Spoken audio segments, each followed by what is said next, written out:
የተለያዩ ዜናዎችን እንመለከታለን። ሊቨርፑል ሽንፈት የበዛባቸው ስሎት ላይ የውጤት መሻሻልን በወጥነት ማየት ተስኖት የሚጨክን ከሆነ ዚዙን በቀዩ ምድር ልናይ እንችላለን። ሰሞናዊው በሩመር ደረጃ እየወጡ የሚገኙ መረጃዎች ናቸው። ምናልባትም ዚነዲን ዚዳን በትልቅ የክለብ ፉትቦል አሰልጣኝነት ሊመለስ እንደሚችል እየተነገረ ነው። አርጀንቲና የጥበበኛ ሊዮኔል ሜሲ ወደ ባርሴሎና በድብቅ ካምፕኑን ጎብኝቷል። ከቅርብ ጓደኛው ደፖል ጋር በመሆን ባርሴሎና ምናልባትም ከኤምኤልኤስ የጨዋታ ረፍት ጋር ለአጭር ጊዜም ቢሆን ሜሲን በባርሴሎና ማሊያ ልናይ የምንችልበት በጣም ከመርፌ ቀዳዳ የጠበበ እድል እንዳለ እየተነገረ ይገኛል። ብራዚል በመድፉ መንደር ይገኛል። ቅዳሜ ከሴኔጋል የወዳጅነት ጨዋታውን ያከናውናል። ሴልሳው ዘ ሴሌክሽን የሪያል ማድሪድ የተወሰኑ ጋላክቲኮች ሰሞናዊ ፍጥጫ ከዣቪ አሎንሶ ወግ አጥባቂነት ከጨዋታ ቀመር ታክቲካል ሂደት ጋር በተያያዘ እነ ቪኒሲየስ ጁኒየር፣ ኪሊያን ምባፔ፣ ጁድ ቤሊንጋም የመሳሰሉ ኮከቦች ቅሬታ እንዳላቸው የተነገረ ይገኛል። ማድሪድ ተሻሽሏል ወይስ አልተሻሻልም የሚለውን እናነሳለን። ከዛ ውጪ የጥሎ ማለፍ የዓለም ዋንጫ ማጣሪያ ጨዋታዎች የጥሎ ማለፍ በሉት በዓለም ዋንጫ ማጣሪያ የኦሲሚን ናይጄሪያ ከአቡሜያንግ ጋቦን፣ የምቤሞ ካሜሮን ከኮንጎ ዛሬ ሞሮኮ ላይ ይፋለማሉ በሰሚ ፋይናል። እንደገና ለፋይናል ይጫወቱና አንዱ ቡድን ደግሞ ወደ ሌላ የጥሎ ማለፍ የመጨረሻው ፍጥጫ ይዘጋጃል ማለት ነው። ዛሬ ሞሮኮ ላይ የሚከናወን በጣም ተጠባቂ ጨዋታዎች ናቸው።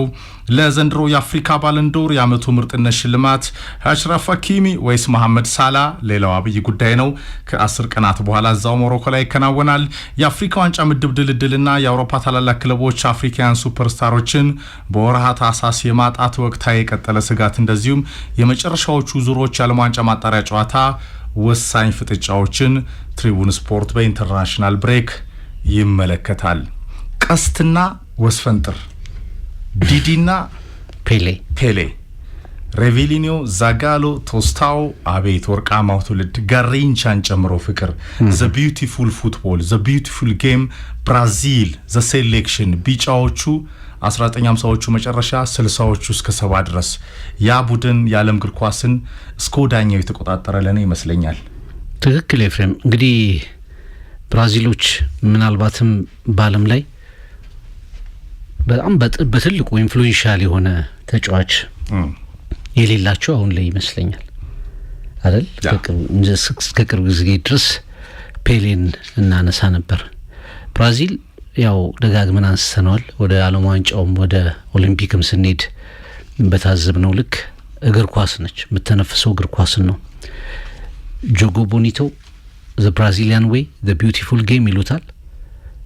ሁሉም ነገር ትዕይንት የሆነበት የብራዚል እግር ኳስ ከሳምባቸው፣ ዳንሱ፣ ሪትሙ ይሄ ሁሉም ነገር በጥበብ መሰራት መከወን አለበት፣ በነጻነት መሆን አለበት። የብራዚል ተጫዋቾች ሜዳ ላይ በነጻነት የሚንቀሳቀሱ በነጻነት ነገሮችን የሚከውኑ በሌላው ዓለም ላይ ልክ እንደ ብራዚል ስታንዳርድ የሆነች ሀገር ነበረች እና በዚህ የጆጎ ቦኒቶ ፍልስፍና የብራዚል ተጫዋቾች የዓለም እግር ኳስን አድምቀዋል። በፌንት በፍሊክ በሚሉት እነሱ ድሪብል በማድረግ በጣም ጎሎችን በማስቆጠር ማራኪ ጎሎችን በማስቆጠር ብቻ እግር ኳስ ላይ አእምሯቸውን ወደ ጥበበኛነት ቀይረው ሲጫወቱ ተመልክተናቸዋል። በዛ ቢች ኮፓካባና የባህር ዳርቻ ላይ እግር ኳስ እንዴት በብራዚሎች እንደሚገለጥ ይታወሳልና የመጀመሪያው የዓለም ዋንጫ ነው። ከማራካናዞ አለ 1950 ነጩ መለያ የጣሉበት ከዛ በኋላ ያገገሙበት የመጀመሪያው የዓለም ዋንጫ ነው። 1958 ስዊድን ፔሌ ያ በ17 ዓመት ከምናምኑ የመጨረሻውን ዋንጫ ያነሱበት ጨዋታ ላይ ያው ማይረሳ መሰላለው አይደል? እንባዎቹን መቆጣጠር ያቅተዋል የብራዚል ቡድን። ከዛ በኋላ እንደ ጋሪንቻ፣ ዲዲ፣ ሪቪሊኒዮ ብዙዎቹን መጥራት ትችላለህ። ስለዚህ ጋሪንቻ፣ ዚኮ፣ ሮናልዲኒዮ፣ ጎቾን፣ ሮናልዶ፣ ሉዊስ ናዛሪዮ ዴ ሊማን፣ ኔይማርን ጠቅሰን ማጨረሳቸው ኮከቦች አሉ። ሮናልዶ አሁን እንደውም የተለያዩ ተጫዋቾች ይጠየቃሉ። አንድ ዶክመንተሪ ላይ ፍሬም ማን ድሮግባ፣ ዚነዲን ዚዳን፣ ካርሎስ፣ ሮቤርቶ ካርሎስ፣ ክሪስቲያን ቪየሪ ብቻ የቀረ የምትለው ተጫዋች የለም። ማልዲኒ፣ ራሱ ጆን ቴሪ ከወጣቶችም እስከ አሌክዛንደር አይዛክ ድረስ መሐመድ ሳላን ጨምረህ በዚህኛው ዘመን እስካሉት ድረስ አንድ ቀረ የምትለው ተጫዋች የለምና በፍጹም የተለየ መንገድ ነው የሚገልጹት። ሮናልዶ፣ ሉዊስ ናዛሪዮ ዲሌማ፣ ጆጎ ቦኒቶን የያዘ ግን ደግሞ እንደ ልቡ ጎል የሚያስቆጥር ቴክኒክ ያለው ድሪብል የሚያደርግ አብዶ የሚሰራ በጣም ድንቅ ተጫዋች ብለው ይገልጹታል። ታክቲክ፣ ስልጠና ምናምን ልምምድ የማያስፈልገው ልክ እንደ ጋሪንቻ እንደዚህ አይነት ተጫዋቾች ይመጡ ነበር። ቅድም መግቢያችን ላይ አንስተዋል። the prince who never became a king ይሉታል። ያልነገሰው አልጋ ወራሽ። ምን አይነት ድንቅ ተጫዋች ነበር! ንጉስ ሆኖ ሳትነግስ አልነገሰም። አልጋ ወራሽ ነው፣ አልነገሰም። በዘርህ አይድረስ። በራሱ ስህተትም ጭምር ነው ኔይማር። ከኔይማር በኋላ ግን ቪኒሲየስን ታነሳለህ አልፎ አልፎ። ግን የብራዚሎች አጫዋት ተቀይሯል። ጆጎ ቦኒቶ the beautiful game ጠፍቷል፣ ኦልሞስት ጠፍቷል ወደምትለው የአውሮፓ ጨዋታ። አሁን 2000 ካታር ላይም ተመልክተናል።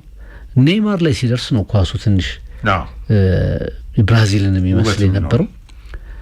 ራሳቸው ባስተናገዱት በዛ የ2014 የዓለም ዋንጫ በጀርመን ኔይማር ከወጣ በኋላ የብራዚል ቡድን እንዴት እንደነበር እናስታውሳለን። በቤልጅየም የተሸነፈውን ፈረንሳይ ላይ የፈረንሳይ ሻምፒዮን ሆነችበትን የሩሲያ ዓለም ዋንጫ እናስታውሳለን። ያ the beautiful game እየጠፋ ነው። 58 62 70 በ10 አመት ባልሞላ ጊዜ ውስጥ ኤፍሬም ኦልሞስት ወደ 12 አመት በሚጠጋ ጊዜ ውስጥ 3 ጊዜ ዓለም ዋንጫ ወሰዱ። ከዛ 20 አመት ቆዩ፣ 94 ወሰዱ። ከዛ እንደገና ቆይተው ሌላ 8 አመት አካባቢ ቆይተው 2002 ወሰዱ። እንደገና አሁን 24 አመት አካባቢ 22 አመት ነው 24 አመት ይሆናል ብራዚል 2026 ዓለም ዋንጫ ላይ ሲደርስ 24 አመት አካባቢ ይሆናል። እና ፉትቦል በብራዚል ውስጥ ያው ባለፈውም አቅርበናል። ፔሌ ሲያልፍ ፔሌ did it first ሌሎች ሜዳ ላይ በተሻለ ሁኔታ ተግብረውት ይሆናል። ግን ፔሌ ያላደረገው ሌላ ተጫዋች ያደረገው ነገር የለም በእግር ኳስ። ፔሌ did it first የሜሲን የሮናልዶን የተለያዩ ተጫዋቾች ክሎቶችን እሱ አድርጓቸዋልና ሁሌ ወደ ኋላ ስትንሸራተት የብራዚል እግር ኳስ በጣም ወደ ሰውነት ወደ ልብ የቀረበ ስሜትን በጣም ከፍ የሚያደርግ ብዙ የእግር ኳስ ኮከቦች ከብራዚላውያን ጋር ራሳቸውን እንዲያነጻጽሩ የሚያደርግ እግር ኳስን ለዓለም የፈጠሩት ሀገራት ሌሎች ሊሆኑ ይችላሉ። ግን ለዓለም ልብ ውስጥ የሰነቀሉት ግን ለኔ በቀዳሚነት ብራዚሎች ናቸው። አዎ ከገነነ መኩሪያ ሊብሮ ጋር ፍቅር በፎንቷ 6 እንበላት የአይን ያጠፋል። ፎንቷ ካየው የለም የገኔ ብቻ ነው ፎንቱና ይሄ አሁን ኮምፒውተር ላይ ስንት ነው? 12 ነው 11 ነው። የመጨረሻው ደቃቅ ጽሁፍ ተብሎ በገነነ በ6 ነው ይቀጥላል ይባላል። ቅዳሜ ጠዋት ላይ ፍቅር ብርከስሙኒ አሁን እንደዚህ እንደ ቲክቶክ ሁሉን ነገር የምትገልጥበት ሳይሆን ሳታነበውም ሳታየው የምትገልጥበት በጣም አጉራ ዘለል ዘመን ላይ ሳይሆን ማንበብ ምን እንደሆነ በደንብ የተማርንበት የነጋሪንቻ ትንሹ ኦፍ ዲዲ ዛጋሎ ቶስታው ሬቪሊኒዮ ጠንቃቃው ዛጋሎ የጎል ቅጣት ምት ድሪብል ፓሲንግ ፉትቦል ዘ ቢዩቲፉል ጌም እንደ ፊልም የሚደመጡ ታሪኮችን የቅዳሜ ማሳመሪያ ነበሩ የዊኬንድና በደንብ ገነነም ጽፏቸዋል ፍቅር። እነዛ የታሪክ አድማሶችን ስታይ ያኔ የነበረ የጋዜጠኝነት ፓሽንና ጥግ ላይ ያለ መሰረትን ታያለ። በዚህ አጋጣሚ ለማስታወስ ነው ነፍስ ይማር በድጋሚ ገነነን ለማስታወስ ነው ፍቅር። ለኔ ነምበር 9 ልክ እንዲየቆመ ይመስለኛል ፍቅር። አሁን በቅርቡ አንድ ፕሮግራም አንድ ዶክመንተሪ ሰርተ ነበረ ነምበር 9 እንዴት እየጠፋ እንደሆነ። አሁን አሉ የሚባሉ ነምበር 9ዎች በ100 ሚሊዮን ፓውንዶች የሚጠቀሱት እንግዲህ እነማን እንደሆኑ እያየን ነው ፍቅር። ይሄ በቃ አሌክሳንደር ኢሳክ፣ ዮከረስ፣ ቤንጃሚን ሼሽኮ፣ ቪትስ በጣም ማለት ያው የቪትስ ያውም ወደ ነምበር 10 ሚና ይሄዳል። ሻርፕ ጎል አስቆጣሪዎች የቦክስ ጎል አስቆጣሪዎች ተብሎ የሮናልዶ ሉዊስ ናዛሪዮ ዴሊማ ኤል ፊኖሚኖ ክስተቱ እምቅ አቅምን ስታይ ጄኔሬሽን ኢኮኖሚስ ማማው ፍቅር። ለምሳሌ አብሮት የተጫወቱት ያምናሉ በዚዳን ደረጃ በጣም የእግር ኳስን ከፍታ ያሳዩ ያምናሉ። የቀድሞ ኮከቦች ማራዶና እኮ 2 ሰዓት አድርጎ መጣ በአንድ ኢቨንት ላይ እና ከአርናይን ጎንን የተቀመጠው ኤልዲያጎ ሁለቱም ደግሞ ይታያል አለ ካሜራ ፊት እና የረሳው ነው የመሰለኝ ይላል ሮናልዶ። ማራዶና ጀዝቦ መስሎት ነው 2 ሰዓት ነው ያደረከው አንዱን ሸፍነው ለምን አደረከው ስለው ዝም በል ላንተ ስጦታ ይዤልህ ነው እንዳረሳው ነው በጣም ስለሚወደው አጥቂ ባንተ ልክ አላየሁም እና ምመኝ የነበረው እስቲ ከማራዶና ጋር አርናይን ቢጫወት ከሜሲ ጋር አርናይን ቢጫወት ኖሮ ምንድነው አሁን የሮናልዶ ዋጋ ስንት ነው ፍቅር የብራዚሉ ሮናልዶ ሉዊስ ናዛሪዮ ዋጋ 500 ሚሊዮን ፓውንድ አሁን ያሉ ተጫዋቾች 150 ምናምን ሲባሉ እንዲህ በቃ እንዴት አይነት ታለንት እንዴት እየደበዘዘ መጣቱና በነገራችን ላይ ሮናልዲኒዮን የመሰለ የለም አርናይንን የመሰለ የለም ዚዳንን የመሰለ አልተገኘም ሜሲን የሚመስል አይገኝም ሲያርሰብንን የሚመስል እየጠፋ ነው ፍቅር ማልዲኒን የሚመስል እየጠፋ ነውና እግር ኳስ አሁን ኤቭራ ወዳለው ሐሳብ ልንመጣ ነው 1000 ጨዋታ የደረሰው ጋርዲዮላ ፓስ ነው የሚል ጋርዲዮላ ካየው እና ታለንት በጣም ይደበዝዛል ፍቅር አሁን ጋርዲዮላ ነው እግር ኳስን እንደ አዝናይ ተጫዋቾችን ጭምር ስኪል እያደበዘዘ የሚገኘው በጣም ስፔሻላይዝ ከማረጉ ስልጣናን የተነሳ የዓለም እግር ኳስን ተቆጣጥሯል ፔፕ ግን ጂኒየስ የሚባሉ ተጫዋቾች ደግሞ ትሪክ እንዳይሰሩ እንደነ ጋሪንች አይነት ተጫዋቾች እንዳይሰሩ ዘመናዊ እግር ኳስ ላይ ቢኖሩ እነዚህ ተጫዋቾች ፍቅር በዚህ ልክ አያዝናኑንም ነበር ይባላል በነገር ላይ አንዱ ስልጣና ነው የእግር ኳስ አሰልጣኞች እግር ኳስን በጣም ሜካኒካል በጣም በቃ ቅድም እንደተባለው ኮንትሮል ፓስ ከዛ እነሱ ከሚያስቡት ሲስተም ውጭ ከወጣህ ወደ ውጭ እንድትወጣ ምናልባት ያንን ሰብሮ የወጡ ኢንዲቪጁዋል ተጫዋቾች አሉ ሜሲ ሮናልዲኖ ጎቾን በዘመን እንትን ላይ ስታነሳ አሉ ተጫዋቾች ግን አሁን የሚመጣው የእግር ኳስ ስልት የታክቲክ ጉዳይ የሳቢ ጉዳይ በቃ ወጥረህ አንድ ነገር ችለህ በተከታታይ ውጤቶችን የማምጣትና የሰርቫይቫል ጉዳይ የሆነ ነው የሚሉ አስተያየት ሰጪዎች አሉ ያንን የሚያፈርሱት ደጋግሞ ላቲኖች ነበሩ ከአውሮፓ አይደለም ደጋግሞ ባለሰጡ ተጫዋቾች ፌንታ የሚሰሩ ድሪብል የሚያደርጉ በነጻነት የሚጫወቱ ተጫዋቾች በአብዛኛው የሚወጡት የነበረው ከላቲን አሜሪካ ነበር በተለይ ደግሞ አርጀንቲናና ብራዚል አሁን ብራዚል ያ ነገሯ ኦልሞስት እየቆመ ነው ለምሳሌ አጥቂም ስትመለከት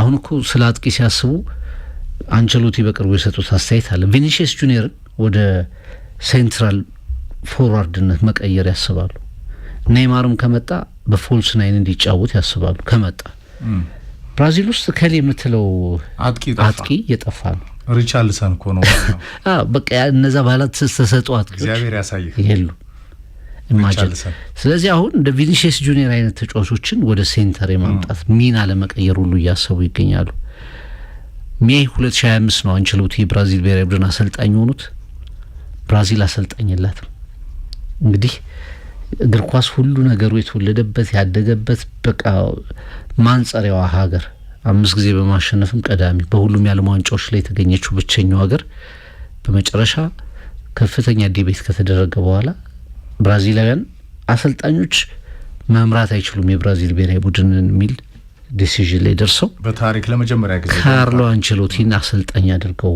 አምጥተዋል እንግዲህ በማጣሪያው ራሱ ትንሽ ተቸግረዋል በኋላ ላይ 8 ጨዋታዎችን አሸንፈው ወደ ዓለም ዋንጫው አልፈዋል በርግጥ እኔ ከላቲን አሜሪካ ጨዋታዎቹ ናቸው እንጂ ብዙ አገሮቹ ትንሽ ስለሆኑ ከዛ ምድብ መውደቅ በጣም ከባድ ነው የሚሆነው በተለይ እንደ ብራዚል አይነት ላለ አገር ግን አሁንም ይሄ የብራዚል ብሔራዊ ቡድን ሲመጣ የዓለም ዋንጫ ተገማች አድርገዋት ገምተው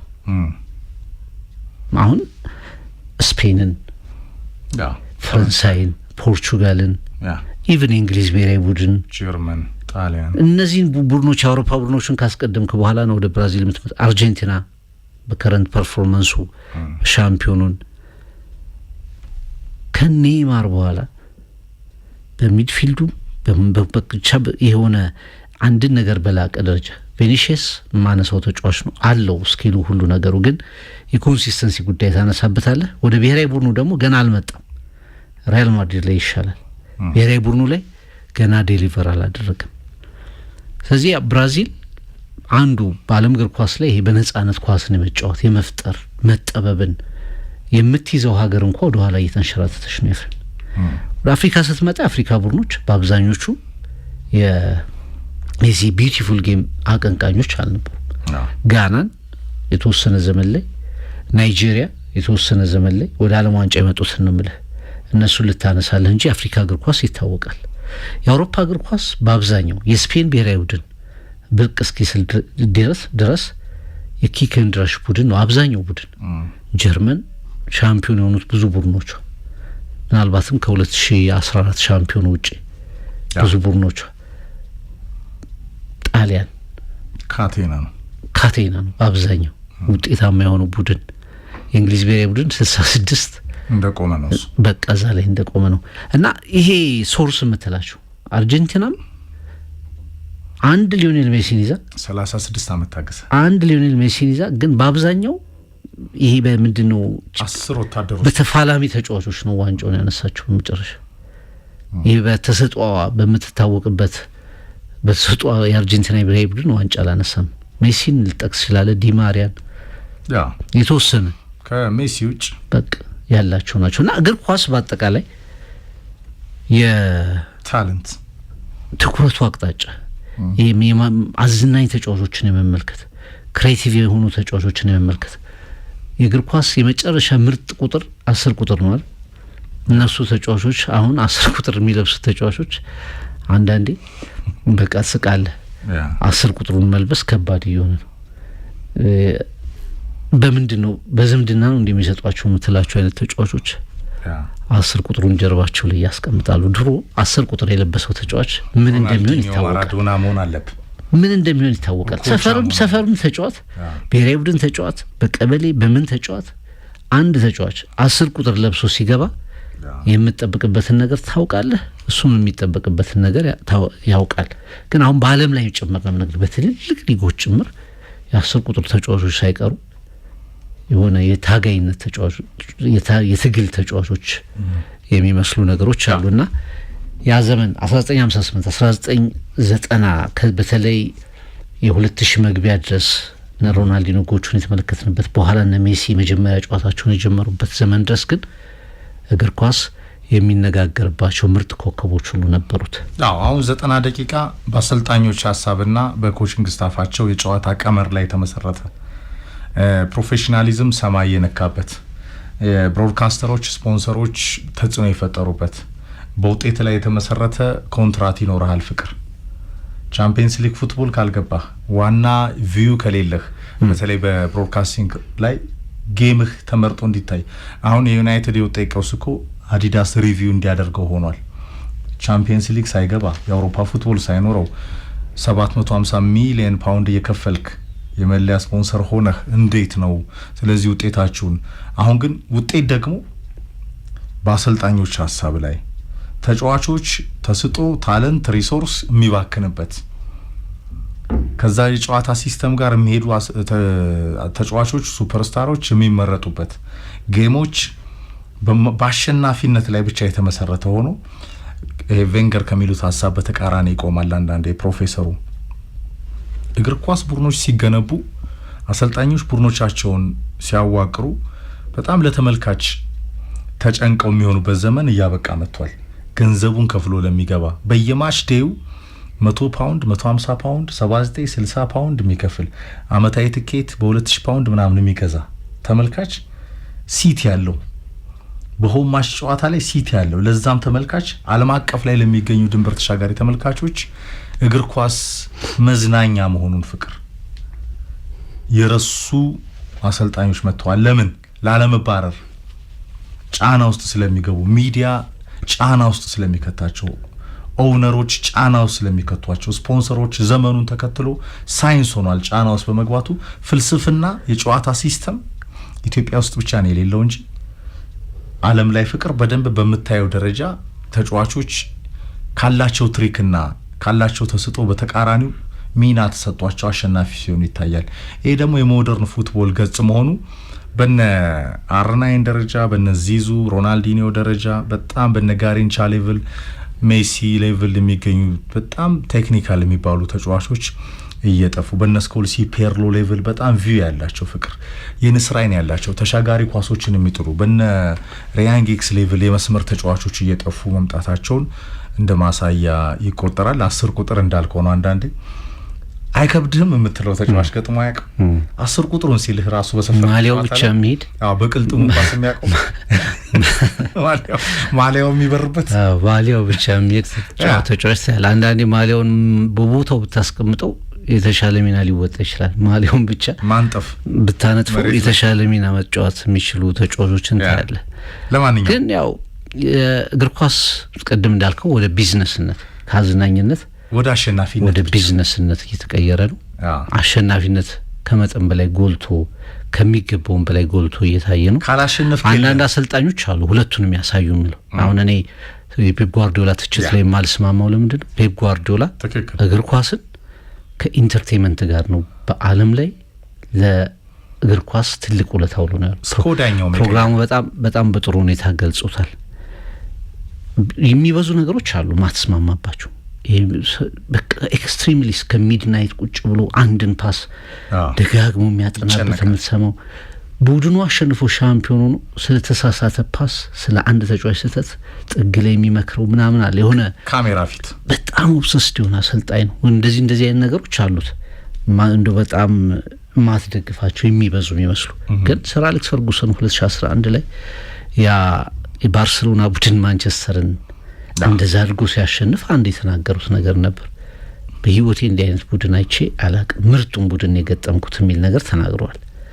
እንግዲህ እሳቸው የገነቧቸው ቡድኖች ምን አይነት አሸናፊ ቡድኖች እንደነበሩ ኢንተርቴን የሚያደርጉ ቡድኖችም ጭምር ነበሩ በውጤት ባጫወትም ጭምር ኤፍሬም የአሸናፊነት ስነ ልቦናቸው ቁጭ በደግ የሚያደርግ ቡድን ገንብተዋል። ግን ያንን ብልጫ ሪኮግናይዝ ሲያደርጉ ኢንተርቴን የሚያደርግ ቡድን ከዛ ቡድን ጀርባ የነበረው ሳቤ ጓርዲዮላ ነው። አንስተነዋል ባለፈው እኔም በሰራሁት ፕሮግራም ላይ አንስተነዋል።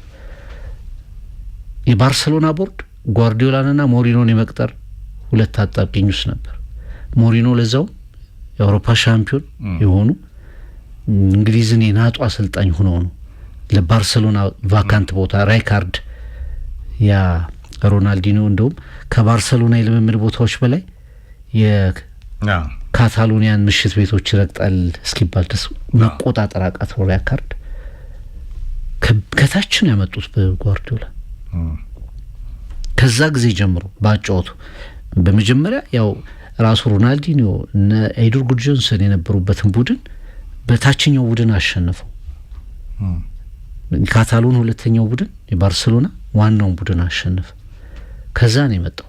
ከዛ ጊዜ ጀምሮ ስለ ጓርዲዮላ እንደምትናገርለት ነገር ለእግር ኳስ ውበት በጣም በሰፊው የተጨነቀ አሰልጣኝ ነው። ባየር ሚኒክ እንደዛ የሚጫወት ቡድን አልነበረም። በጀርመን ውስጥ እንደዛ ውብ ቡድን አልተመለከትም። ወደ እንግሊዝም ስትመጣ ማንቸስተር ሲቲ በጣም ጥሩ ቡድን ነበር። ኢንተርቴን የሚያደርግ ቡድን ነበር አሉ አሰልጣኞች። ያንን የተረዱ አሰልጣኞች ደግሞ ቅድም እንዳስቀመጥከው ለሰርቫይቫል ብቻ አጥረው በሎ ብሎክ በምን ለሰርቫይቫል ብቻ ደግሞ የሚፋለሙ አሰልጣኞች በጣም በቁጥር ኦልሞስት ዶሚኔት እያደረጉ መጥተዋል። ጓርዲዮላ ግን በዛ ብቻ የሚጠቀስ አሰልጣኝ ነው ብዬ አላምንም። የሆነ ወቅት ላይ በቃ እግር ኳስን የአንድ ቡድን ጨዋታ ብቻ የማስመሰል አይደል ሜዳ ውስጥ ሁለት ቡድኖች ገብተው በቃ ይሄ እንትኑ የመብዛቱ ነገር የፖሴሽኑ የመብዛቱ ነገር ወደ ኢንዱ ቶሎ ያለ መሄድ ነገር ትችት ታነሳበት ነበር። እነዛ አሉ። ግን አጠቃላይ የእግር ኳስ ቢዝነስ እይታ መቀየሩ የክሬቲቭ ተጫዋቾች እንዲጠፉ በየጊዜው አሁን እና ሃላንድ እና ሌሎችም ተጫዋቾች ጎላ እንዲሉ አድርገዋል።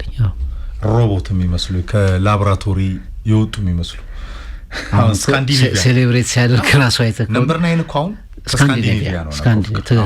አሁን ፊንላንድ፣ ኖርዌይ፣ ዴንማርክ፣ ስዊድን አካባቢ ነው የሚገኘው። በቃ ነምበር 9 ብራዚል ነበርኩ አፍሪካ ከዛ አፍሪካ ላይም በጣም አሁን ሳሙኤል ኤቶ ድሮግባ ተሄድ ሆሳማ ሰንን ጨምረ ድሮግባ ኮትዲቯር ብትሄድ ራሺድ ያኪኒን የመሰለ በሰማይ ስባሪ የሚያላጥቂ በጣም ታለንትድ የሆኑ የአፍሪካ ሱፐርስታሮች አይተናል። አፊሊ ፔሌ የቡሃ ፍቅር በጣም በብላክ ስታርስ እና አሁን ነምበር 9 ስካንዲኔቪያን ሀገራት ላይ ተንጠላጥሏል። ነምበር 9 እኮ አርጀንቲና ስቴር ነምበር 9 በነ ክሬስፖ ባቲጎል ሌቭል የነበሩ ተጫዋቾች በቃ የሉም እኮ ኢቭን እንደው እንግሊዞች ራሱ አለን ሺረር፣ ሌስ ፈርዲናንድ፣ ሮቢ ፎውለር፣ ኢቭን ማይክል ኦዌን እስከ ዌይን ሩኒ እንደው በቃ ሃሪኬን ነው የተረፋቸው። ሃሪኬን ደስ በቃ የለም እኮ አሁን ከሃሪኬን ቀጥሎ እኮ ጁድ ቤሊንጋም መጫወት ይችላል በማጥቃት ቦታ አይችልም ወደሚል ክርክር እኮ እየገቡ ስፔን እኮ ዴቪድ ቪያ ነበራት፣ ራውል ጎንዛሌዝ ነበራት። ፍቅር ስፔን አሁን በሌላ አይነት ፈርናንዶ ቶሬዝ ነው የመሰለ ኤልኒኖ ነው የመሰለ ነበር። አጥቂዎች በጣም ጣሊያን ሌላ በጣም ምርጥ አጥቂዎች ሀገር በጣም ኢቨን ጣሊያን ጀርመን በተለይ ከነ ክሊንስማን ቤሮፍ ራሱ ሚሮስላቭ ክሎሰን ጨምረህ ቆሟል ብቻ የሆነ ነገር። አሁን ግን ነምበር 9 የምትለው ነገር ዲክላይን እያደረገ ነው በሚታይ ሁኔታ። ክላሲክ ነምበር 9 ደግሞ ይሄ ከፍ አድርገው ላይደርሱበት እንደ ሮናልዶ ሉዊስ ናዛሪዮ ዴሊም አይነት አታስበውም ራሱ በቃ ፍቅር በነ ዛሞራኖ ማርሴሎ ሳላስ አይነት የቺሊ አይነት ተጫዋቾች አሁን አታስብም በቃ ፍቅር የሉም። እና የአሌክሳንደር ኢሳክ የዮከሬስ ሃላንድ አይነት ተጫዋቾች ላይ ተንጠላጠለው ሆኗል ነምበር 9 በጣም ብዙ ዋጋ የሚወጣባቸው እንደ ታለንትድ ናቸው ይባላል። ግን አሁን ስናወራበት በነበረው ቅርጽ ከሄድክ በጣም ሩቅ እንደሚገኙ ቲኪታካ ጋርዲዮላ ነው። ምንድነው ቲኪታካ ያው ሜዳውን በኳስ ቅብብል ቀለም መቀባት ማለት ነው። ግን ዳይሬክት ፉትቦል የሌለው ወይም ውጤት የሌለው ጎል የማያስቆጥር አይደለም። የጋርዲዮላ ቡድን በዛ አይታወቅም። አናዘር ዌፍ ዊኒንግ ላይ ሌላኛው የጨዋታ ማሸነፊያ መንገድ ላይ ፍቅር እኮ በደንብ ይገልጸዋል ጋርዲዮላ መጽሐፉ ላይ። አሁን በቅርቡም ከለንደን የገዛ ነው ይሄ ዘ ኢቮሉሽን መጽሐፉ ላይ ያንን ይገልጻል። ጋርዲዮላ ለኔ ውጤትንም ውበትንም ለዓለም እግር ኳስ ያሳየው ምናልባት በዚህ ቅርጽ በፈርጉሰን ሌቭል ይሄ ንግስናው ላይ የሚቀመጠው የርገን ክሎፕ ደግሞ እንደ ሮክ ኤንድ ሮል ሙዚቃ ይሄ ቆንጆ በቃ ኮንሰርት ውስጥ የገባ ነው የሚመስልህ አንዳንዴ ድብልቅልቅ ባለ የጨዋታ ፕሬሲንግ ሲስተም እንደዚሁ የዓለም እግር ኳስ ውበት ነበሩ። አሰልጣኞች ቀለም አላቸው አንዳንዶቹ ቅድም በጠቀስከው መንገድ። ሜሲ ወደ ባርሴሎና ፍቅር የድብቅ የካምፕ ነው ጉብኝቱ በጣም የተሳካ ነበረ። ያው ያለው አሶሲዬሽን ይታወቃል፣ ምንም ጥርጥር የለውም። ሜሲን ጸንሶ ወልዶ ለዛሬ ዓለም ከፍታና ለዓለም እግር ኳስ ዘላለማዊ ውበት ሲያበቃው ክለብ ነው ካታሎኒያኑ ባርሴሎና። በተለይ ከካምፕኑ ጋር ያለህ የልጅነት ሜሞሪ እስካሁን ድረስ ያለው ገጽ ይታወቃል። በኤምኤልኤስ ረፍት ወቅት ምናልባትም በአንድ ወቅት እነ ቤካም እንዳደረጉት ማለት ነው ፍቅር በሚላን በአርሰናልም ልምምድ ሲሰራ እናስታውሳለን። በባርሴሎና ሊመለስ ይችላል ሜሲ ለአጭር ጊዜ የሚል እሳቤ አለ። የሚሆንበት እድል ጠባብ መሆኑን ፕሬዝዳንቱ እየተናገሩ ይገኛሉ። የባርሴሎና እግር ኳስ ባለስልጣናት ጭምር ሳያውቁ ነው ሜሲ ካምፕኑ ላይ የታየው ፍቅር። ከዛም በገጹ ላይ ሲያስቀምጥ ብዙ ሪያክሽን የነበረው ነው። አሶሲዬሽኑ ይገርማል። ሜሲ ምን ያህል ሃምብል እንደሆነ በዛ ጉብኝት ራሱ ማስታወስ በቂ ይመስለኛል። ተጫዋች ብዙ የሚናገር አይደለም። ብዙ ማህበራዊ ሚናዎቹ ብዙ ከአሶሲዬሽኑ ጭምር በድብቅ ነው። እግር ኳስን አፋውጥተው ከተናገሩ የነፍስ ሴት ማረፊያ ከሆኑ ሱፐርስታሮች መካከል ሊዮኔል አንድሬስ ሜሲ አንደኛው ነው። ሲያርሰበን በተቃራኒው ነው። እኔ ያለ ምርጥ ነኝ እያለ እየተናገረ ነው። እኔ ሁለቱንም በዚህ ሚዛን ዓለም መቀበል ያለበት ይመስለኛል ፍቅር። ሜሲ ሮናልዶን መምሰል አይችልም። የማዴራው ፈርጥ ደግሞ ሜሲን መምሰል አይችልም። ያው ሁለቱንም የሚናገሩ ስለኔ በስራቸው በሰሩት ስራ that was the point በሰሩት ስራ ስለሚናገሩ በቀላሉ ወቅሰህ የምታስቀምጣቸው አይነት ተጫዋቾች አይደሉም። ሮናልዶ ምን አደረገ ስትል ይነግራል። መሸከም የማስችለው የስኬት መደርደር ሊዮኔል ሜሲ ያንን ይነግራል። ስለዚህ እግር ኳስ ላይ ግን ሁሌም እዚህም ፕሮግራም ላይ ያነሳዋለሁ ኤፍሬም፣ ሁሌም እግር ኳስ ኦብጀክቲቭ የሆኑ ፋክቶች ብቻ ቀርበው አይደለም ከሌን ምረጥ ከሌን አትምረጥ የምትባለው። አሁን አንድ ሰው ተነስቶ የኔ ምንጊዜም ምርጡ ተጫዋች ሮናልዲኖ ጎች ሆኖ ሊል ይችላል። የሜሲ አድናቂዎች በዚህ ላይ ያስማሙ ይችላሉ። ወይም ሮናልዶ ነው ሊል ይችላል። ይሄ ሁሌም የሚኖር ነው። ግን ከ2026 የዓለም ዋንጫ በኋላ ሮናልዶ ሪታየር ያደርጋል። በፒርስ ሞርጋን ፕሮግራም ላይ በጣም ያልተለመደ ነገር ተናግሯል። ካስታወስክ የሞሮኮ የዓለም ዋንጫ ላይ የካታሩ የዓለም ዋንጫ ላይ በሞሮኮ ብሔራዊ ቡድን ተሸንፈው በጣም በጣም በስሜት ተነክቶ ሲያለቅስ ነበር ሮናልዶ። እና ለፖርቹጋል የምቆጥበው ነገር የለኝም ምንም የምችለውን ነገር አድርጌያለሁ እና ደግሞ የዓለም ዋንጫውን የማሳካት ጉዞዬ ይሄ ምንድነው ከመፋለም ወደ ኋላ ማፈገፍግ ሰው አይደለሁም ይቀጥላል የሚል ነገር ተናግሯል። ትልቁ ድሪሜ ነው የሚል ነገር ተናግሮ ነበር። አሁን ከፒርስ ሞርጋን ጋር ባደረገው ቃለ ምልልስ ደግሞ ከጠየቀኝ የዓለም ዋንጫን ማሸነፍ አለማሸነፍ እሱ አያስኬድም ግድ አይደለም አለ። እኔ እሱ አያስኬድም እና አይመስለኝም ለኔ ምክንያቱም ስላላሸነፈ ነው የሚተናገረው። ግድ አሁን ሜሲ አርጀንቲና የተቀበለችው እኮ የዓለም ዋንጫን ሲያሸንፍ ነው። ከወርልድ ካፕ በላይ ምን አለ? ለምን ለስፔን አይጫወትም እኮ ሲሉት ነበር። ሐውልቱን ሲያፈርሱ ነበር። ቤቱን አቃጥለዋል። ያላደረጉት ነገር የለም። የሀገሪቱ ፕሬዝዳንት ነው የመለሰው መጨረሻ ላይ በእኔ ይበቃኛል።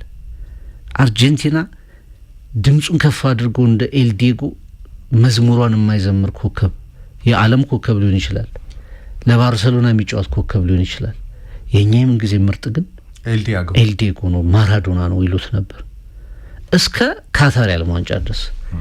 ያ ድል ብዙ ነገር ነው የቀየረው። ከዛ ሜሲ ምን አለ? በቃ ከእንግዲህ ሪታየር ባደርግ እኔ ምን ይጎለኛል? ሁሉንም ጥያቄዎች መልሻለሁ አለ። እውነት ነው። ሮናልዶ ግን እኔ ትልቅ ጥያቄ ምልክት አለበት ከፒርስ ሞርጋን ጋር። አይ ቲንክ ኢጎም ነው እሱ ፍቅር ሁሉን ነገር ለኔ ሁሉን ነገር ዝም ብሎ አንዳንዴ ሁሉን ነገር እንትን የምትለው ነገር የለም የማቅለል ነገር እሱን ነገር ተመልክችበታለሁ እስከዛሬ ከተደረጉ ኢንተርቪዎች። አንዳንድ እውነቶች የራሱ ከዚህ በፊትም ያላቸው የዓለም ምርጡ ተጫዋች እኔ ነኝ አሁንም እኔ ነኝ ያላቸው ምናምን ኮንሲስተንት ናቸው። የዓለም ዋንጫው ግን ትንሽ ፈገግ የሚያሰኝ ነው አግኝቼዋለሁ። እኔ በጣም የሮናልዶ ወዳጅ ነኝ ፍቅር በጣም የሜሲ ደግሞ በጣም የመስመር ያሳመነ ሰው ታውቃለህ። በቃ በዝምታ ውስጥ ያሳመነ ሰው ይሄ እኔ የኳታር ሉሲያል የዓለም ዋንጫ በቃ ሜሲ ላይ የተነሱ የነበሩ ጥያቄዎች እኔም ራሴ ያነሳቸው የነበሩ ጥያቄዎችን የመለሰልኝ ምሽት ነበረ። የኳታር የዓለም ዋንጫ ጫናን መቋቋም ከሳውዲ አረቢያው ጨዋታ ጀምሮ ቡድኑን ያስተሳሰረበት መንገድ ይሄ ዘአውራ የምትለው ጎሎቹ የማራዶና ጥላን የወረሰ ነገር ግን አርጀንቲናያን የገፉት በካታሎኒያን መንደር የዓለም እግር ኳስን የተቆጣጠረ የባርሴሎና ብቻ የመሰለ በሌላ አድቬንቸር የማይታወቅ ናሽናል ቲም ላይም የአርጀንቲናያንን የሚሊዮኖች ጥያቄ ያልመለሰ ተደርጎ ተስሎ ነበር። ሜሲ ፌስ አላደረገም ያኔ። ይሄ ተፈጥሯዊ ባህሪው ነው። የሮናልዶ ደግሞ ቀጥታ ያለ ተፈጥሯዊ ባህሪ ነው። ማን ያለም ምርጥ ሲባል እኔ ነኝ ይላል ሮናልዶ ነው። ያንን ቁጥሮቹ ሪከርዶቹ ኮንሲስተንሲው ጠንክሮ መስራቱ ለማንም አሪያ መሆን ይችላል። ሮናልዶ በሌላም ዘርፍ ላይ ለሚገኙት ሞዴል የምትለው ነው። አንዱ ምርጥ ነው። አንዱ ምርጥ ነው። የሊዮኔል ሜሲ ደግሞ በጣም ሃምብል ሆኖ የዓለም እግር ኳስን ከተፈጥሮ ታለንት ጋር የተቆጣጠረው ኮከብ ነው። በመቸለቱ የፒርስ ሞርጋን ኢንተርቪው ላይ ግን ወርልድ ካፕን ሲያርሰበን ያጣጣለበት መንገድ ኢጎ ነው። ለኔ የሜሲ ኢጎ ነው። ጠያቂው ሜሲን አይወድም። ራሱ ሲያርሰበንም ሜሲን ያደንቃል። ግን ከሜሲ በላይ መሆን ስለሚፈልግ ወርልድ ካፑን ዝቅ ለማድረግ ሞከረ። በሰባት ጨዋታ አለ ሰባተኛው ጨዋታ ጋር ለመድረስ ወርልድ ካፕ ፋይናሊስት መሆን ያስፈልጋል። ከምድቡም ትወድቃለህ። ከሁለተኛው ዙር ኳርተር ፋይናል ሰሚ ፋይናል ትወድቃለህ። ሜሲና አድቬንቸሩ በእያንዳንዱ ሞመንት ያ 90 ደቂቃና ያ ድራማ የፍጻሜ ላይ ከ10 ለኔ ፍለጠው ቁረጠው ነው የምላቸው የአርጀንቲና ወታደሮች ጋር ድፍን አርጀንቲናን ብቻ አልነበረም ሜሲ የተሸከመው በጫንቃው ዓለምን የተሸከመው መጠበቅን የተሸከመው የተጫወተው ከኪሊያን መፓፔ ለብሉ ነው። ደግሞ በጣም አለርት ፈረንሳይ ፍቅር 80 ደቂቃ ተኝቶ የተነሳ እና ከሮዛሪዮ ሳንታፌ እስከ ካታሎኒያን ከዛም እስከ ኳታር ሉሲያል ሜሲ ኳታር ላይ ሁሉን ነገር የመለሰ ዘላለማዊ ኮከብ ሆኖ ጨርሷልና ለኔ እንደ ተቀናቃኝነት ዲስሪስፔክትም ይመስለኛል። የሮናልዶ ያልጠበቁት ባህሪ ነው። ፒርስ ሞርጋንን የሮናልዶ ዳይ ስለሆነ ነው። አንተ ነኝ የምንጊዜው ምርጥ ይለዋል ሚዲያው። አይ ፒርስ ሞርጋን ሚዲያው የሮናልዶ ነው የሚመስለው።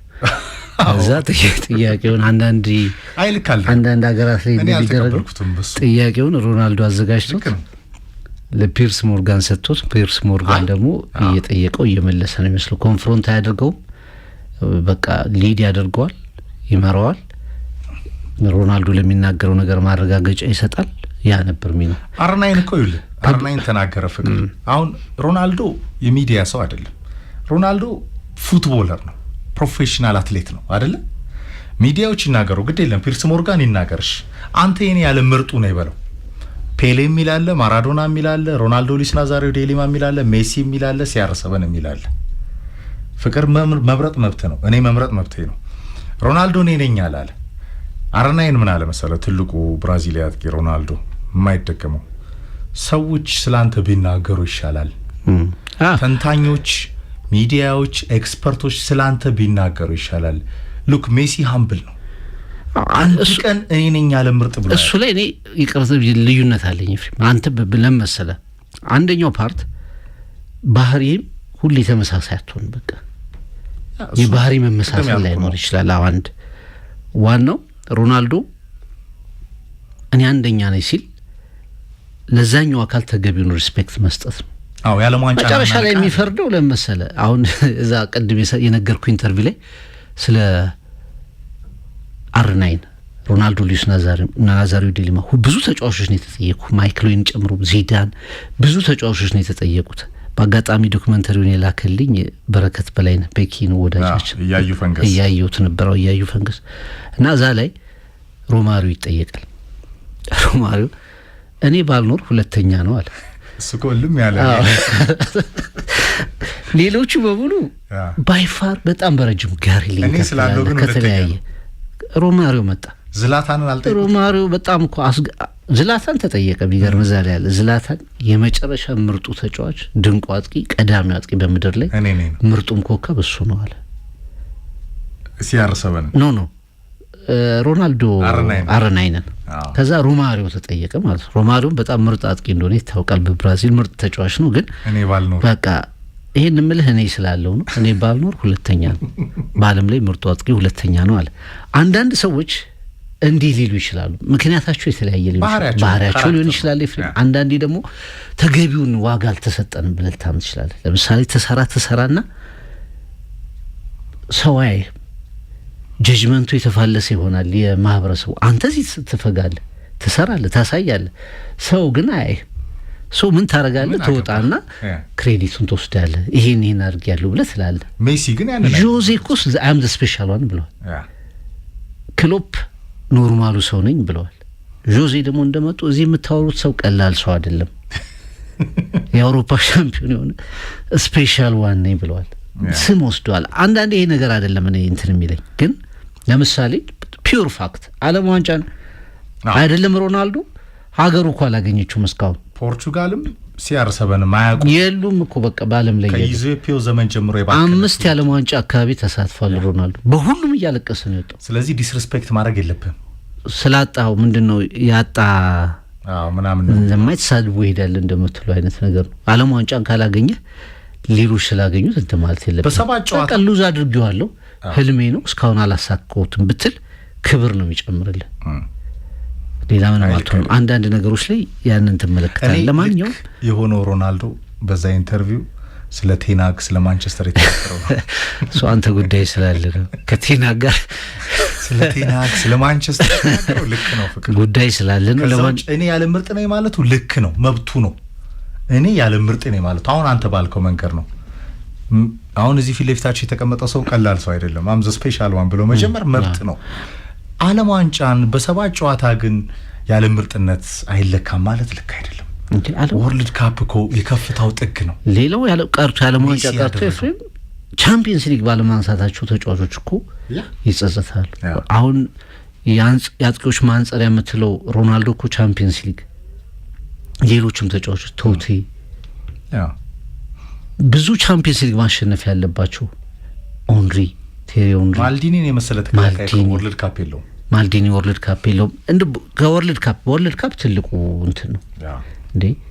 አሁን ሜሲ እና ሮናልዶ ሜሲ የዓለም ዋንጫን ሳያሸንፉ ዘወር ቢሉ መጥፎ ተጫዋቾች የምታረግበት አንድ ምክንያት የለህም። ከክብራቸው የምትቀንስበት አንዲት ነገር የለህም። ግን ደግሞ የዓለም ዋንጫን ማሸነፍ ሌላ ትርጉም ሌላ ነገር ይሰጠዋል። ሁል ጊዜ አንዳንዴ እኮ ተጫዋቾች መጨረሻ ላይ ካለፉ በኋላ ጊዜያት ካለፉ በኋላ ስታነሳቸው በክብራቸው ነው የምታነሳቸው፣ ባሳኩት ነገር ልክ ነው የምታነሳቸው። ከውድድሮች ሁሉ ቁንጮ የዓለም ዋንጫ ነው። ያ ስለሌለህ ምርጥ ተጫዋች አልነበርክም፣ የዓለም የምንጊዜው ምርጥ አለመሆን አትችልም ማለት አይደለም። ግን የሚቀንሰው ነገር አለ። የማንኛውም ተጫዋች የመጨረሻ ህልም ነው። ይሄ ምንም መከራከር የሚቻል አይመስለኝም። ያሳምናል። ሊቨርፑል ምናልባት በሩመር ደረጃ ነው ፍቅር ስሎት ሽንፈቱ ከበረታባቸው ውጤቱ በወጥነት ማይስተካከል ከሆነ በ2025 ፍቅር በአንድ አመት አሞሪምን በለጡት ባለፈው ስለነበር በሽንፈት አሁን ከሰሞኑ ከቪላና ሪያል ማድሪድ ድንቅ አቋም በኋላ መልሶ ሊቨርፑል የሲቲ የተሸነፈበት ጨዋታ ያው ቀዩ ፎጣውን ጥሎ እንደሆነ ይታወቃል። ግን የሲቲ ጥንካሬ ምልክት ለኔ ይመስለኛል ከሊቨርፑል ክፍተት ጋር ወደ ዲሴምበር ጃንዋሪ ድረስ እንግዲህ ሚድ ሲዝን ድረስ ነገሮች እየበረቱ የሚሄዱ ከሆነ ሊቨርፑል ሻምፒዮኑን አሰልጣኝ ስለመቀየር ሊያስብ ይችላል። አልጋውራሽ ደግሞ ሊሆን የሚችለው ዚዳን ክሎፕን እንዳታስቡ እየተባለ ይገኛል። ለኔ የሚሆን አይመስለኝም ፍቅር። ግን ዚዳንም ከሰሞኑ ከታማኝ ምንጮች በተለይ ለፈረንሳይ ጋዜጦች እንደተናገረው በቅርቡ በትልቅ የክለብ ፉትቦል ስልጠና እንደሚመለስ ተናግሯል። ሊቨርፑል የሚሉ ሩመሮች እየወጡ ይገኛሉ። ብዙ የሚያስኬድ አይመስለኝም። እስቲ እናያለን። እኔም ልቅድም ኔይማርን ስንገልጸው ያልነገሰው አልጋውራሽ ዚዳን ደግሞ የማይመጣው አሰልጣኝ ነው። የሚናፈቅ በቃ የማይመጣ አሰልጣኝ ከማድሪድ ውጭ ማያውቅ። ለምሳሌ 2021 አካባቢ ነው ከማድሪድ የወጣው። ፒኤስጂ በተደጋጋሚ ሲነሳ ነበር። ዩናይትድ በጣም በብዙ ጊዜ፣ የፈረንሳይ ብሔራዊ ቡድን፣ ሪያል ማድሪድ ተመልሶ ምንም የማይመጣው አሰልጣኝ ነው። ያችን በቃ ድንገት ነው እንዴ ፔሬዝ ካልጠሩት ድንገት ነው እንዲያሳካው አይነት እንድትል የሚያስገድድ። በነገር ላይ እያሰለጠነም አንደኛ እነ ሮናልዶ፣ ቤንዜማ ምናምን፣ ቶኒ ክሩስ፣ ያ ሞድሪች፣ ራሞስ የነበሩበት ቡድን ነው እና ያንን ቡድን ዝም ብለህ ይዘው ብትገባ ሻምፒዮን መሆን ይችላል እየተባለ ብዙዎች አብጠለጥሉት ነበር ታስታውሳለህ እያለም። ግን ደግሞ ይሄ በማን ማኔጅመንቱ ዚዳን በመሆኑ ምክንያት የቀየራቸው ብዙ ነገሮች ነበሩ እና አንደኛው ነገር ዚዳን የት ነው የምትለው ሁሌ የዝውውር መስኮት ሊከፈት ሲል የአሰልጣኝ ቅጥር የተጫዋቾች ቅጥር በሚፈጸሙበት ሰዓት ሁልጊዜ ዚዳን ወደፊት ይመጣል። እዚህ ሀገር ይህን ቋንቋ እየተማረ ነው፣ ይህ እንደዚህ እየተባለ ነው መጣ ምናምን ይባላል። ከዛ ግን እንደገና ዲክላይን ያደርጋል እና ማይመጣ አሰልጣኝ እየሆነ ነው። ለሊቨርፑል እኔ አይመስለኝ። ቅድም ካልኩ ሀሳብ ጋር ነው መስማማው። አንደኛ አርነ ስሎት ነገሮችን የሚያስተካክሉበት እድላቸው ሰፊ ነው።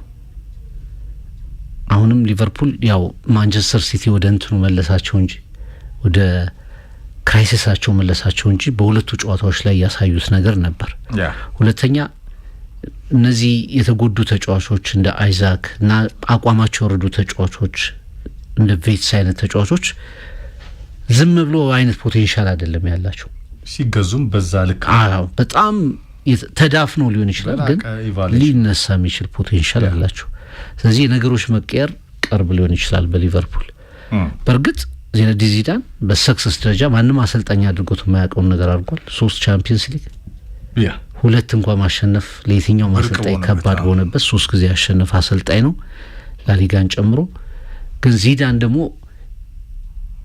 ያንን ነገር አንዳንዶች የሚተቹት ኤፍሬም ድንገት ከላይ መጥቷል። በቃ ዚዳን አሁን የሚጠበቅበት ምንድነው ብለህ ስታስብ ያ በማድሪድ ያስቀመጠው ስሙ ነው የሚጠበቀው።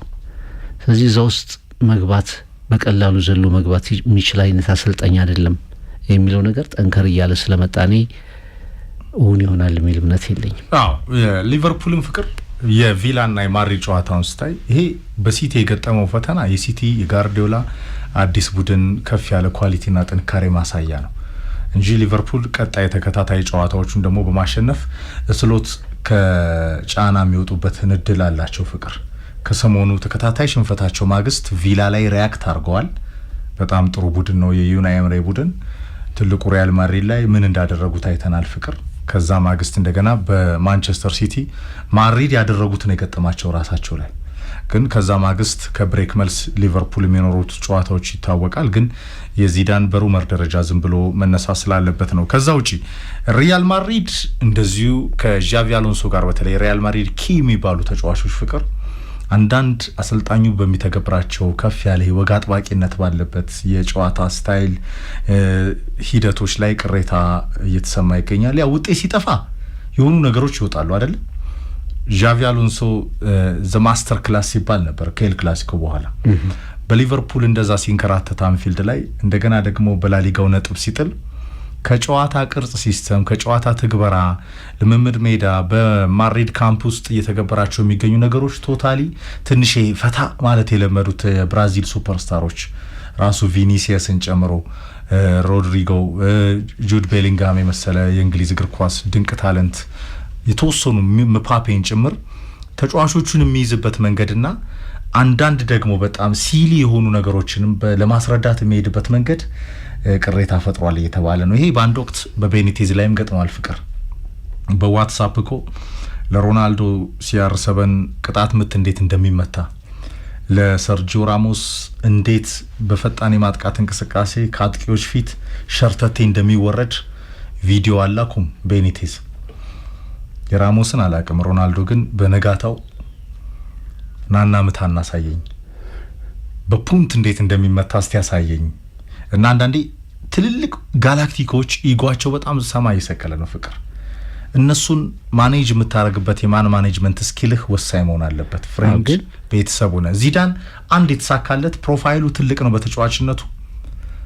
እዛ ድሬሲንግ ሩም ቤኒቴዝ ሲባረሩ ሲገባ እሳቸው በ7 ወር ነው የተባረሩት። ያን ቀመር በማብላላቱ ነው ሪያል ማድሪድ ውስጥ የማይደገመውን ታሪክ የተፈጸመው። አሁንም ማድሪድ ቤት ምፓፔ፣ ጁድ ቤሊንጋም፣ ቪኒሲየስ የመሳሰሉ ተጫዋቾችን ማኔጅ የምታደርግበት መንገድ ለነሸዋሚኒ በሚሰራበት መንገድ መሆን ያለበት አይመስልም። ግን ምንድነው አንዳንድ ጊዜ ተጫዋቾች መስመር ይስታሉ። ኤፍሬም በተለይ በዚህ በሞደርን እግር ኳስ ላይ ያሉ ተጫዋቾች አሁን አንስ ፊሊክ በባርሰሎና ይሄ ሲዝን ካለቀ በኋላ ለቃለው ማለታቸው እየተሰማ ነው። እውነት ይሁን ውሸት አይታወቅም። ግን ዋናው ምክንያታቸው ያ ታዳጊ ተጫዋች ላሚን ያማልን ብቻው ማስተዳደር ከቁጥጥር ውጭ ሆኗል። ቦርዱ ላሚን ያማልን ነጻነት ይሰጠዋል። የሚያደርጋቸውን ኦፕሬሽኖች ከቡድኑ ተገንጥሎ ለብቻው ይበላል። በዚህ ቦታ ይምጣልኝ ይላል። ከቡድኑ የተገነጠለ ጉዞ ያደርጋል። ሕክምና ሲያደርግ በራሱ መንገድ ያደርጋል። ኢቭን በስፔን እና በባርሰሎና መካከል ራሱ ክፍተት እየተፈጠረ ነው። በስፔን ናሽናል ቲም እና ተጫዋቾቹም ቅሬታ ላይ ናቸው። ባርሴሎና ተጫዋቾች ያማል በሚያዝበት መንገድ አንስ ፊሊክ ይህንን ክራይሲስ ውስጥ ያለ ቡድን በድንገት ከፍ አድርገውታል። አምና በኢንተር ለጥቂት ተሸነፉ እንጂ ለቻምፒየንስ ሊጉም የሚያሰጋ ቡድን ሰርተዋል። ላሊጋው ሻምፒዮን አድርገውታል። በዛ ክራይሲስ ውስጥ የነበረን ቡድን አውጥተው ማለት ነው። ግን ለዲሲፕሊን ለሁሉም ተጫዋቾች የሚሰራ መርህ መተግበር ካልቻልክ መልበሻ ክፍሉን አትቆጣጠር፣ ቡድንም መሆን አይችልም። አሎንሶም መቼም አንቸሎቲ የተለዩ አሰልጣኝ ናቸው፣ ብዙዎቹ ይመሰክሩላቸዋል። አንድ ጊዜ ስለ ፓሪስ ሰን ጀርመን ያሉ አይደል የሰራነው ፕሮግራም ላይ ታስታውሳለህ? 7-8 ተጫዋቾች ተሰበሰቡና ከመካከላቸው አንደኛው በቃ እንደዚህማ እየተዝናናን አሰልጣኛችን ብቻውን አይሆንም ብለው እንደውልለት ምናምን ይላል። እዚህ ቦታ እኮ ነው ለምን ብቅ አትልም ብሎ ይጽፋል። ሌሎቹ በፍጹም እንዳታደርገው እያሉት መጣ አንቸሎቲ። አይመጣም ነው ያሉት ብዙዎቹ። ኤክስፔክቴሽናቸው መሀል ላይ መጣ። የሚዝናኑበት ቦታ ተዝናንቶ ከዚህ ሰዓት በኋላ ግን እንደዚህ ታደርጋላችሁ የሚል መመሪያ አስተላልፎ ሄደ ይላል። አንቸሎቲ ሞር የአባት አይነት ፐርሰናሊቲ ያላቸው ነው። ለተጫዋቾች ባህሪ እንዳለ አሰልጣኞችም ሾዜ ጥብቅ የዲሲፕሊን ሰው ናቸው። ግን ደግሞ በዛው ልክ ተጫዋቾቻቸው መጨረሻ ላይ እንደ አባት የሚቆጥሯቸው ናቸው። በዲሲፕሊን የሚደራደሩ አሰልጣኝ አይደሉም። አይ ቲንክ አሎንሶም እንደመጣ የማድሪድ ቡድን ላይ ያለውን ይሄ ለምሳሌ የተዝረከረከ የሚመስል በካርሊቶ የተለመደ ቤተሰባዊ የሚመስል የተበታተነ ይመስል አንድ ተጫዋች አብሮ ያለ መጫወት ነገር፣ የፖዚሽኒንግ ስህተቶች፣ ፕሬስ የማያደርግ ቡድን ሲጠቃ ደግሞ በጣም በቀላሉ የሚከፈት ቡድን ነበርና አንዳንዶቹ መከላከል ላይ አይሳተፉም ነበር። ለምሳሌ ኬሊያንን ኳስ ትሰጣቸዋለህ እነሱ ኳስ ሲያገኙ የሆነ ነገር ይንቀሳቀሳሉ እንጂ የህብረት ስራው ላይ በጣም ደካሞች ነበሩ። በዓለም ዋንጫው ላይ እኮ ቪኒሺየስን በቀጥታ አስቀምጦታል የክለቦች ዓለም ዋንጫ ላይ። እንዲህ አይነት ዲሲፕሊኖች መምጣት አለባቸው። ማድሪድ ወደ ስትሮንግ ወደሆነ ነገር መሸጋገር ካለበት እነዚህ ነገሮች ያስፈልጋሉ ብሎ ያስቀምጣቸው አሰልጣኝ መመሪያዎች አሉ። በዛ ደስተኛ አይደሉም ተጫዋቾቹ። እዚህ ላይ ነው እንግዲህ ቦርዱ የሚወስነው ነገር ከባድ የሚሆነው። ተገቢም ነው። በተለይ የሜዳ ቅርጽ ለመያዝና የአሰልጣኝ ማስተር ክላስ የሚባለው አይነት አድናቆት እንዲመጣ ለማድረግ በጋራ የሚከላከል፣ በጋራ የሚያጠቃ፣ በጋራ የሚወጣ፣ በጋራ ደግሞ ዴፔ ህብረት ያለው ቡድን መገንባት ያስፈልጋል። እዚህ ይሄንን ይቀበላሉ ነው የሚለው የኢንፊኒቲ ማድሪድ ዘገባ። ፍቅር ግን ይላሉ ከዛም የዘለለ ይሄ ተጫዋቾች ሜዳው ላይ ያለውን ስልጠና ወደውታል።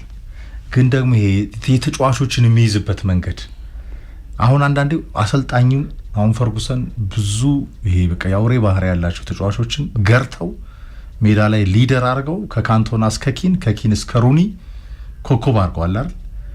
በተጫዋቹ ባህሪ ላይ ተመስርተ ሜዳ ላይ ያንግልጋሎት እየሰጠ ደግሞ ነጻነት የምትሰጥበትን አይነት መንገድ በዚህ ሰዓት ግባ፣ በዚህ ሰዓት ተኛ፣ በዚህ ሰዓት ውጣ ምናምን የትሬኒንግ ሴሽን የዲሲፕሊን መንገድን ምንን በጣም ጥብቅ ስታረገው የተጫዋቾችን ተአማኒነት እያጣ ትመጣለ።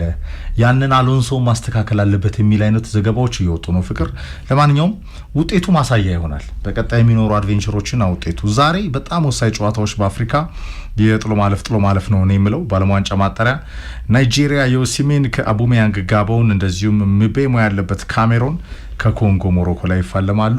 አሸናፊዎቹ ፋይናል ይጫወታሉ። የመጨረሻው አሸናፊ እንደገና ሌላ አንድ ሀገር ጋር ይጫወታል። ከዛም አፍሪካን ይወክላል። ይሄ አፍሪካ መጀመሪያ ሰር ሳሊ ማቲዩስ የሚባሉ ሰው እያሉ የነበረ አፍሪካ አንድ ተወካይ ነው ያላት። በዚህ ሲስተም ነበር የምታልፈው። የሚገርም ነገር ያንን ነው ሪቪው አንድ ሲስተም በቃ አንድ ተወካይ። አሁን 9ኛው እርስ በርስ ትጫወታለህ፣ አንድ ሀገር ትወክላለህ። በጥሎ ማለፉ አንድ ሀገር ይገባል ነው። ከዛ በአሸናነቃቸው ተጋድሎ ነው መጀመሪያ 3 ከዛ 5 ተሳታፊ ሀገር የነበረው። በጣም ኢትዮጵያ በዚህ ትልቅ ሚና ነበራት። ኋላ ደግሞ እንግዲህ ኢንፋንቲኖ ሲያብዱ ፊፋና ኢንፋንቲኖ 48 ሲያረጉት በከፍተኛ እብደት የዓለም ዋንጫን 48 አደረሱት። የሚያስተናግዱ ሀገራት አሁን ወደፊት በጣም ጥቂት ነው የሚሆኑት። ኤፍሬም በቁጥር 2 ወይ 3 ሀገር ካልሆንክ በስተቀር ይሄን ሁላ የዓለም ዋንጫ ማስተናገድ አትችልም። አሁን ትራቭል ላርግን ብትል ከባድ ነው። እንደ ደጋፊ ከሜክሲኮ ወደ አሜሪካ፣ ከአሜሪካ ወደ ካናዳ ስንት ብር ታጠፋለህ? በጣም እግር ኳስን ምን ለማድረግ ነው ያሰቡት? በዛ ላይ ብዙ ጎል የሚቆጠርባቸው ብሔራዊ ቡድኖች ልትመለከት ትችላለህ። በጣም ብዙ ጎል እንደነ ዛይር 9-0 የብራዚል ከዛይር የነበረው አይነት ጨዋታ ልትመለከት ትችላለህ። እና የውበቱ ጉዳይ በኋላ የሚታየው ነው። ግን የዓለም ዋንጫ የክለቦች ዓለም ዋንጫ ተብሎ ራሱ ምን ያህል አቴንሽን ያልሳበ ውድድር እንደነበር እናስታውሳለን። ክለቦችም ዝም ብሎ ግዴታ ስለሆነ የተሳተፉበት ውድድር እንደነበር እናስታውሳለን። ለማንኛውም ግን ናይጄሪያና ካሜሩን 10 የአፍሪካ ሀገራት በሚያልፉበት የዓለም ዋንጫ ላይ የሉም ማለት በጣም አስገራሚው ክስተት ነበር። ባለፈውም በደንብ ተመልክተናል። ናይጄሪያ፣ ካሜሩን 2 ጃይንት የአፍሪካ ሀገራት በዓለም ዋንጫ ሙሉ ለሙሉ ላንመለከታቸው እንችላለን። ምናልባት ደግሞ አንዳቸው እስከ መጨረሻው ድል ከቀናቸው አንዳቸው የመመለስ እድል ይኖራቸዋል። ለአፍሪካ ምርጥነት ሀኪሚ ወይስ ሞሳላ? አሽራፍ ሀኪሚ ምንም ጥርጥር የለው። ለኔ እንደዛ ነው ማየው። ቻምፒየንስ ሊግ አሸንፎ በቻምፒየንስ ሊግ ፋይናል ጎል አስቆጥሮ ትሬብል ነበረው። ትሬብል ኖሮት ያ ብቻ ሳይሆን ጎሎቹ ማስቆጠር ዲፌንስ የሞደርን ዴይ የፓሪስ ምርጡም ተጫዋች ነበር ማለት ከምርጦቹ መካከል አንዱ ነው የፓሪስ። ስለዚህ ለኔ እሱ የሚበላ ይመስለኛል። ያ የኮሎምቢያ ነበልባልኮ ሳላህም እውነት እድለኛ እኔ መሐመድ ሳላህ አንዳንዴ ቆረጠመው እኮ ባለፈው ሉዊስ ዲያዝ ሀኪሚን አሁን ሞሮኮ ሰግታለች። ሳላህም እድለኛ አይደለም። ለምን መሰለ በ30 ምናምን ዓመት 57 የጎል ተሳትፎ 34ቱ የራሱ ጎሎች 27ቱ አሲስቶች አድርገ ሊቨርፑል ጋር ሻምፒዮን ሆነ ድንቁን ዓመት ነው ያሳለፈው። እንደዛ ሆነ እንደ ሀኪሚ አይነት ደግሞ ተፎካካሪ በዛው ተመሳሳይ ዓመት ላይ ማግኘት ለሳላም ድለኛ የሆነ አይመስለኝም። ለኔ ግን አሽራፍ ሀኪሚ የሚሆን ይመስለኛል። አምና ሉክማን ነበር ከናይጄሪያ፣ አሁን ሀኪሚ ሞሳላን ካገኘች ነው ግብጽም እኮ ቀን ወጥቶላት ፀሐይ ወጥቶላት በዓለም ዋንጫ በአፍሪካ ዋንጫ ማጣሪያ እንደ ልቧ በተለይ በዓለም ዋንጫም ማለፍ የጀመረችው።